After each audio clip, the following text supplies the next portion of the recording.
Welcome to Pomegranate Health.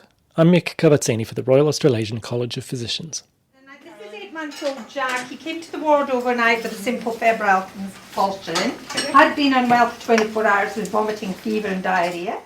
It's the paediatric ward at an unnamed hospital, and a rapid response has been called for an 8-month-old boy who is seizing after an admission for febrile convulsion. Seizure. I've stopped his feeds, popped him on an on-rebreather, turned him on his side. We think he's Leading the rapid response team is Elodie, and she doesn't hesitate to ask Registrar Eliza to cannulate the patient with the intention of administering midazolam. We check which bloods we'd like sent. I'm assuming we're going What do you like me to do? Carolyn, will you Yes, Emma is trained as an ED nurse and starts measuring up the midazolam, but there's just one hitch. 0.15 milligrams per kilo, please. You have not been successful with your time. Not so. Okay. Sorry. This is, of course, just a simulation. The patient is a rubber mannequin, but a sophisticated one that coughs and grunts and can be wired up for monitoring of all the vital signs. This mock ward is at the Kids Simulation Centre at the Sydney Children's Hospital. It's run by a dedicated critical care simulation team, which includes clinical nurse specialist Renee Byrne. In the scenario you're listening to, she plays the role of Dungeon Master, reporting back to the participants details that can't be mimicked by the mannequin. Renee, what was his blood sugar? Blood sugar, 6.2. Okay. We checked the temperature, Renee, in the meantime. No one's checked temperature. Alright, let's pretend that I'm Nora George. What's the temperature? 39.5. 39.5. So are we controlling the seizure and then potentially covering for sepsis as well? Yeah, I think.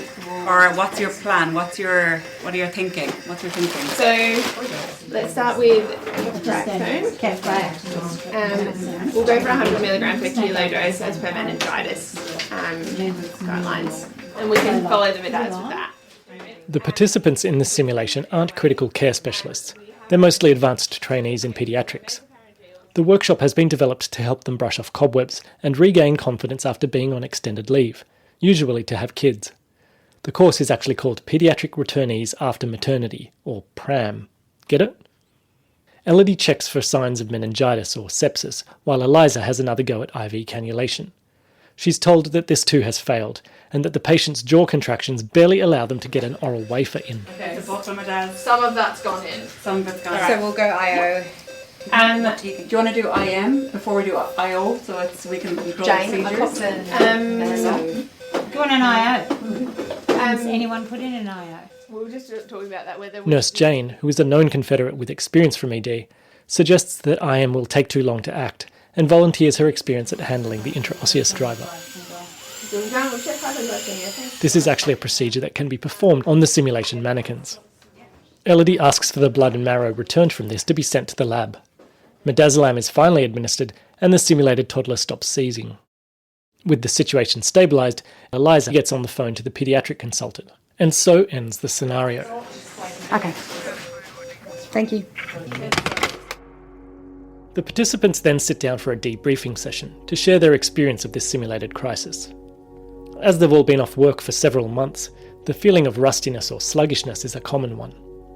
Here's Elodie again, who gave birth almost 4 months ago and will soon be starting a senior registrar role in community paediatrics.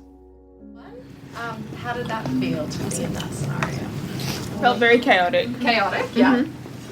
Can you tell me a bit more about that feelings? It was such a great group of people who all had really good suggestions, and they were all saying them to me at once. And it was actually really hard to manage. Like you're going, do you want to do this? And I was like, yeah. And Emma would be like, oh, do you want to do this? Yeah. Like, oh crap! Now I need to allocate people to do those things and figure out what order all those things should happen. So it was actually really good from a cognitive load. I was really just managing all the people's brilliant brains, but that was actually quite tricky because then quite a few times I had almost simultaneous suggestions to the point where sometimes I had to be like, yes, we have done that brilliant suggestion because 2 seconds ago somebody else suggested that, or and managing that. So that was quite tricky and a good reminder of why some people ask for quiet in a resus, so that everyone who has all these brilliant suggestions can also hear when somebody else has already said it. Sorry, that was a really chaotic explanation of why it was chaotic. Here's Emma, the ED nurse again. I mean, I felt like my brain is still trying to catch up. So I'm like, someone's seizing in front of me and you know the pathway, right? But then I was like, right, do we have a cause of, like, is it a sugar issue? Is it like a sepsis issue? I wasn't sure what pathway, so I was a bit like lost of which one I'm going down. So that's why it was probably like verbal diarrhea just coming out. And then I was kind of like, oh, how do I drop this medication? Like, just that like slowness, you know? It was like, oh my god, 0.0. What? Millimoles?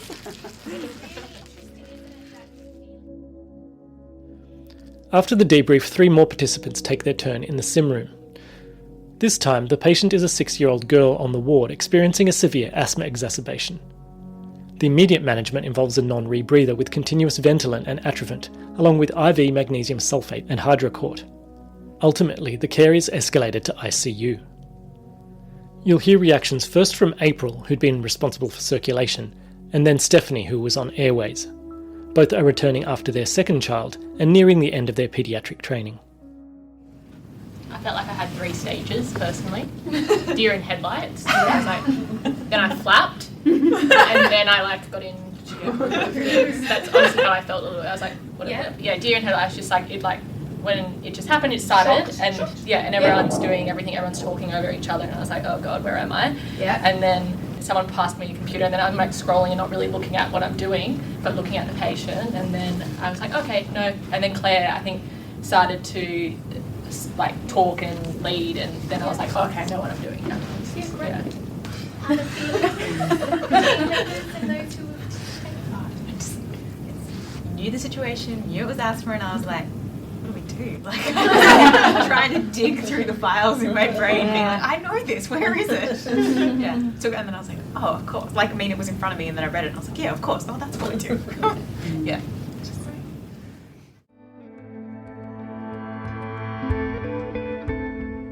The simulated scenarios you've heard are the culmination of a full day's worth of practical sessions and cognitive refreshers. There's a growing pool of literature about the real or perceived de-skilling that occurs when one takes extended periods away from practice. An important guide to the thinking around this is the UK General Medical Council's review from 2014, titled Skills Fade. Many doctors confess to having anxiety about returning to work, even before they've attempted it. One general observation from this report is that, quote, self-assessment of competence doesn't necessarily match the findings of objective assessments, end quote. The evidence for de-skilling in medicine isn't as well quantified as it is in other fields like aviation, where flight simulators can replicate complex and realistic scenarios for large numbers of pilots. But there is empirical research assessing competence in procedures like catheter insertion or knee aspiration at various time points after training. This suggests that 6 months without reinforcement is enough for most people to lose their touch. The drop-off is steeper at the beginning, and then there's a more gradual decline as months become years. Generally speaking, skills decline faster than knowledge, and predictably, more consolidated learning is better retained. Here's workshop coordinator Dr. Sasha Simons, dual specialist in paediatric emergency medicine and intensive care. And you'll also hear Emma's daughter toddling around and drawing a few smiles. First time I came back, I couldn't remember the word extubation, which I would use like 100 times a day. And I was like, oh, you know, when you take out the tube, like and the boss looked at me like, do you not know the word extubation? And it was so embarrassing, but it's actually stuff that you use every day. Just from a neuroscience point of view, the knowledge is encoded there, but you just need to lower the threshold to access it. I think what I realised coming back and when I've spoken to other people, the knowledge is absolutely there, and once you've seen it or even done it once, it's then at your forefront and you never have to refresh it again. Yeah. So that's the purpose of this, is like super relatively common stuff that we would see every day. All you need is for someone to say it once to you, then it becomes bread and butter again. But it's the first encounter that becomes confronting. Yeah.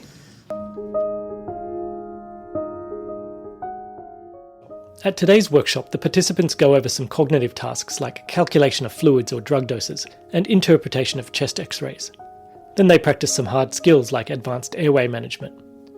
But it's not just about rehearsing the muscle memory required for intubation, say.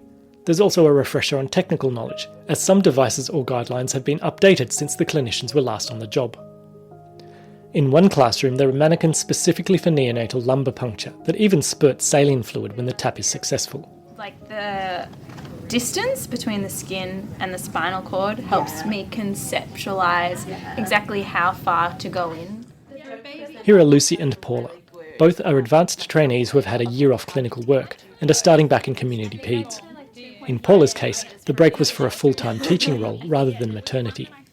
And is it a real sort of sense of sort of the tactile feedback that you To be get? honest, they talk about a pop, which you might get in like adults or older kids, but in babies, sometimes you might feel a little give, but often I just go slow until it starts to drip. Yes, this one. And out of the 3 stations this morning, how does this compare on the difficulty rating?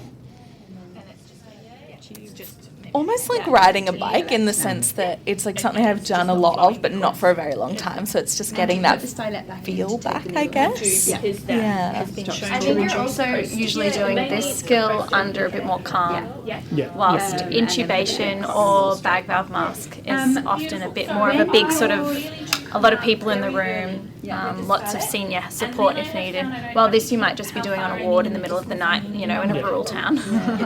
So, which in some ways makes this easier because it's a bit more calm, you're in your own space for me. But I couldn't help. I couldn't help but feel my baby's back. I was like, oh yeah, that's the spot I've got. Isn't that gross? I think that might be. How old is your kid? He's 8 months. Or almost 8 months this week.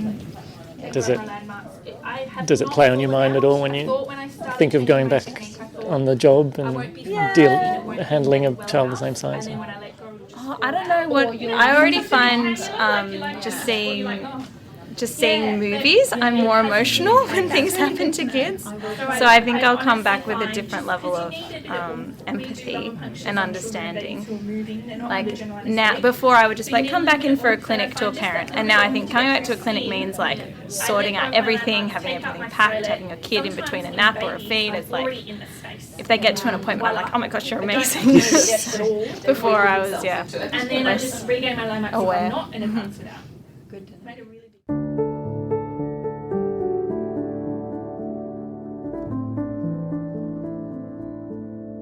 People take time out from their medical practice for many different reasons, but career breaks to raise children are more common than ever before. In the 1960s, women represented barely a quarter of students in medical school, whereas now they make up more than half. Not all of them will choose to have children, but for those that do, the most fertile years overlap with the most intense periods of medical training. In a study of the UK's National Health Service pay records, it was shown that over a 6-year analysis window, 18% of female doctors and dentists under the age of 50 had taken at least one spell of maternity leave. At any point in time, almost 4% of women working in the hospital and community setting were on mat leave. So there's always going to be a steady stream of women rejoining the workforce after a significant interruption to their work and training. The rate will be even higher in specialties like paediatrics and obstetrics and gynecology, where 70 to 80% of trainees are female. Without supports like the PRAM workshops, many returning doctors will be lacking in self-confidence and quite possibly not performing at their best. There's a 2020 study investigating the relevant risk factors, which has the title, Predicting Risk of Underconfidence Following Maternity Leave. Interviews were conducted with 146 paediatric trainees from 12 deaneries around the UK, asking how long it had taken for their confidence to return to pre-maternity levels. About a third reported that a month was enough to regain confidence, and for another third it took up to 3 months. But for the remaining third it took longer than that. Those who had taken more than a month to regain confidence were examined more closely to find what might explain that lag. As you'd expect, a longer period of maternity leave was one risk factor for a slower return of confidence, and those coming back full-time tended to shrug the nerves off more quickly. A more interesting finding was the particular difficulty of those returning as Stage 2 trainees, rather than Stage 1 or 3. So that's a junior registrar newly entrusted to act without direct supervision. The authors didn't ask why these stood out in particular, but I suppose it speaks to the increasing sense of imposter syndrome as one progresses to greater levels of responsibility. Dr. Sasha Simons described a related incident that occurred during her training years. Yeah, so I think the thing is when you come back after a period off, you could have all the knowledge in the world, but the confidence is not there. So even though you decide on a situation or a management plan, there's always going to be a doubt because you're always like, is that actually what I remember? Have I forgotten? Has things changed? And so you question yourself a lot, even though your knowledge might be fantastic. And particularly when you're communicating with somebody who's been in the workplace for a lot longer, it becomes even harder, and the more senior they are, it becomes harder. Like I went back to do my adult training, so a year away from Sydney Kids, and I'd come back after my third kid. At Sydney Kids I was fairly senior and everyone knew me, so I'd taken 8 months off and then come back to adult land, and I felt not very confident, and there was a baby that came in like quite floppy and we had to resus them. And then one of the nurses who knew me called me over because she knows that that's my area of expertise, and I came in and on my sticker it said like SRMO, which is like a junior doctor, because in adult land that's what I'd come back as. And so then I was giving out instructions, and like the seniors were like, we don't need to hear from junior staff, can you be quiet? And they were like really not handling the situation well. And then I was like, could I just say? And they were like, we don't need to hear from you. And it like went back and forth. And then eventually like the staff specialist got up and said, you don't know Sasha, but she's actually a senior doctor she's just come back from mat leave. But at the time I didn't feel that confident because I'd just come back from mat leave and I was in a different hospital and different environment. And so it does matter that you know the people and you know the people that you're working with and they know you. But it's hard when you step out of that situation, I think. Anyway, the baby was fine. Of course. Of course. We instigated, as part of our communication pathway, the rules of two. So if two people are questioning what you're doing, you need to stop and get a general consensus. So if I was, for example, or if I was choosing an intubation drug and somebody said to me, do you really want to use that drug? And I ignore them, and then somebody else says, do you want to use the drug? Somebody can say to me, that's two people who've questioned it. And then you have to sit down as a team and say, what do we think? This is what I used a year ago. What do you think about this? And it just allows a conversation about why I'm choosing it or why I'm not choosing it. What I'd say as a general rule is that nobody ever got hurt by communicating. So even if you're not sure and you go, somebody once told me I should use ketamine because this patient's, hypovolemic, and you've got a really senior anaesthetist there, I will still often say to them, look, I could be wrong, but can I just flag with you, I'm worried about this, or this was what my teaching, what do you think about that? And it might make them go, oh yeah, I hadn't thought about that. And that's happened to me before as well. But it is tricky, yeah. I don't know there's a right answer. Sometime after attending the PRAM workshop, I caught up with another one of the organisers to get more insight into what they were trying to achieve. Dr. Josephine Goodyear is a staff specialist in paediatric emergency medicine and simulation at Royal Children's Hospital, Sydney. In the podcast, we discussed the predictors of a good return to work versus a less comfortable return to work, and one of them is, unsurprisingly, just having contact with your team with your workplace while you're on mat leave, coming in for conversations with your supervisor, keeping in touch, as the Australian government calls it, these keeping in touch days. What are the better ways to keep the skills and knowledge fresh? Is it just to attend a grand round now and then, or is there any formalisation to that process that you've adopted?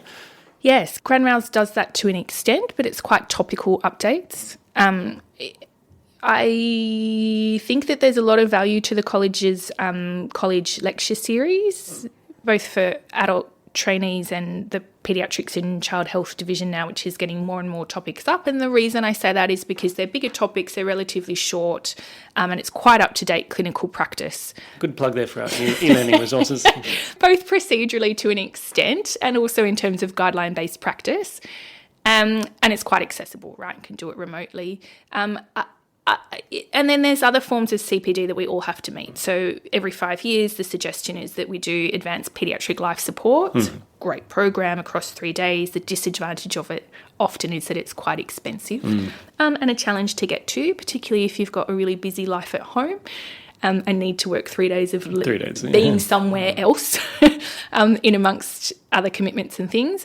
And then for skills-based practice refreshers, there are a fair amount of one-day workshops around or half-day workshops around that are skills-based, right, in terms of reminders of or refreshers around skill acquisition and how you do it. A lot of them use part-task trainers, these kinds of things. Yeah. Some of those same things we saw at the workshop, the cannulation and... Exactly. Yeah, just really short, hopefully a little bit more manageable sessions for people. Yeah. We talk about, I don't know, the royal we, the paediatric we. We don't usually have the same rate of resuscitation or like big trauma, right, needing huge emergency surgical intervention that our colleagues in adult emergency practice do. And so for our trainees, physicians, nurses, whatever discipline, getting access to that and being involved in leadership roles in that rather than circulation role or airway role, but even airway role to an extent, because usually that goes to our anaesthetic colleagues, given they just have greater exposure. It's just different volume and that we have less opportunity. And I think simulation's a great way to provide that opportunity to an extent. Yeah, and I guess one thing I observed at the workshop was the many different layers of re-immersion that were going on, and also those role dynamics, which I think came across really well. Like who's the leader, and how do we present ideas to each other and digest them? All of that can be simulated just in a tea room and working through a scenario in a tea room. It didn't necessarily require all the realism of the sim. Yeah, center. and it didn't necessarily require all of the technology either. Yeah, sophisticated mannequins, all the things that bleep and give you real-time feedback. But you could imagine in regional hospitals where trainees go, you could conduct a simulation that's more of a role-playing game on paper. I mean, yeah, have you got any advice for people wanting to emulate the PRAM program in less resource settings?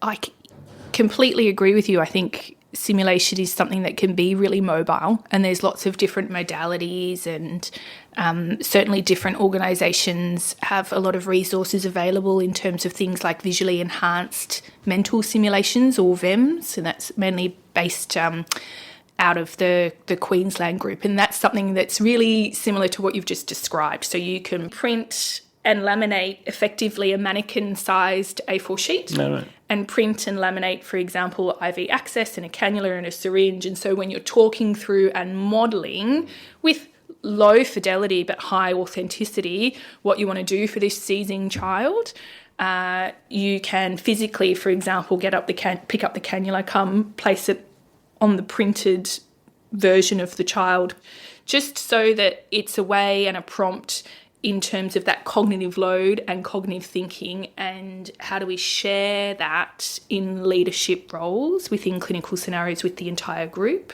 And I'm glad you mentioned and spoke about the resourcing that we had, because actually I'm pretty sure I've got it right. On the PRAM workshop day, the first clinical scenario that I was directing, none of the technology worked. It could be a lifeless mannequin from Best and Less. So it can be a lifeless mannequin from Best and Less. In Kiribati, I used dolls. And I think it's about trying to view or value simulation as an equaliser. We know simulation works. Does simulation achieve an improvement in clinical skills? Does it improve recognition of a deteriorating patient? Does it improve crisis resource management practice? Does it improve teamwork skills? We know this. We have the knowledge base around it, and the literature tells us that it does work. It's so valuable in terms of starting some of those conversations around, we know and appreciate that you have the clinical skills. We know and appreciate that you have some form of guideline-based practice. We know and appreciate that you can look it up to an extent, ask a friend, phone a friend, all of these things. We know you can do that. This is what we observed, and this was the outcome of this scenario for this simulation. Why did that happen? It's just one little point of feedback that out of many that you could prompt, but every little bit of feedback is helpful. Yeah, because sometimes we come up against a really significant challenge to professional identity. So maybe we have said, for example, you didn't turn on the oxygen and the patient desaturated. What we're going to get back probably is, well, yes, I did, and the patient desaturated because they were seizing, for example, because often clinicians find it such a challenge to their professional identity and it results in this really big form of cognitive dissonance that we all then try and do these mental gymnastics around in terms of trying to justify it for ourselves. Along with this idea of skills fading during long stints away from practice, there is another theme that emerges from qualitative interviews with paediatric returnees, and that is the increased distress a medic might feel when caring for very sick or injured children if they have an infant child of their own. At the PRAM workshop, Dr. Goodyear and colleagues discussed this with participants during an intimate mentoring session that I excused myself from to give them more space. Dr. Goodyear did share with me this heartbreaking example of how emotional resilience can be impacted when the work hits close to home. Yeah, so I have certainly had peers, friends, colleagues across the years talk about cases and scenarios that have really prompted them to think about their own children and really challenged them personally and professionally. One case that I recall is a senior clinician when I was a trainee who I just really looked up to, as in very experienced, always seemingly had it together, extraordinarily approachable, very knowledgeable, who is involved in the resuscitation of a child that we had some information about in advance. So we were present at the bedside waiting for the arrival of this child who came in critically unwell. And she was standing there as part of this and had relatively recently returned from maternity leave. And handover started and the child was transferred from the ambulance or paramedic stretcher onto the emergency department stretcher. And she was in the team leader role, sticker on, role identified, and she left and walked out. And the team continued and the resuscitation continued.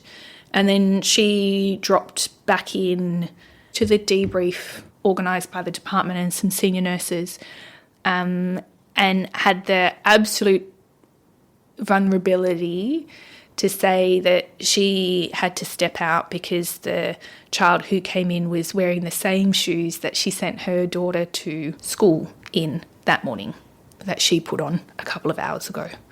And so she was saying it just hit too close to home for her, and so she just removed herself from it. I'm welling up just hearing that. Yeah, and then had the absolute professionalism, strength and vulnerability to be able to come back in and share that. Have you ever heard of the kind of debriefing or counselling that can help reduce that emotional impact? I guess what I'm thinking, rather than debriefing, is pre-briefing, like within that transition program back to work. Yeah. Just even one conversation that says, look, this is a scenario that you might encounter. This is how it's going to make you feel. Yeah. You probably can't train someone to shut that out completely, but yeah. If you do feel overwhelmed by this, here's where you can tap out and get support to excuse yourself. Yeah. Yeah, and I don't know that we do that in workplaces or training settings in Australia in a formal way. I do know that we have discussions about it or start conversations about it within the workshop. Mm-hmm. Yeah, and that's part of the intent around it, I guess, just to try and create some visibility and to try and provide, I guess, an anticipatory form of normalisation, right? Like it's completely expected that if this is something you experience, you'll have an emotional reaction to it. It doesn't make you unprofessional. Absolutely not, yeah. It makes you human.